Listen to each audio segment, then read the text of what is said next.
write Hakka online. Try to sing the song that I wrote the other day, the Jambalaya in Hakka.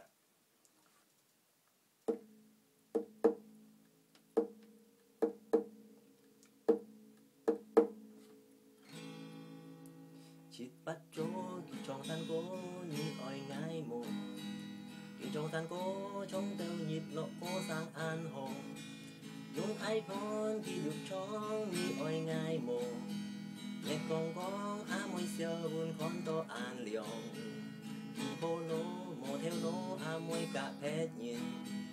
dù lộ con to bắt con kỳ tu hi chìm á môi bu cái biển con cái nhị oi ngái mồ môi con đi du lô cùng du ana lô Jambalaya crawfish pie filet gumbo 'Cause tonight I'm gonna see my share mio Feel guitar to the jar and the gayo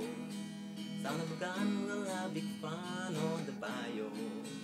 Jam chang muka bula chan jam sit to an sono môi treo hết giá tim thùng đâm heo sụt soi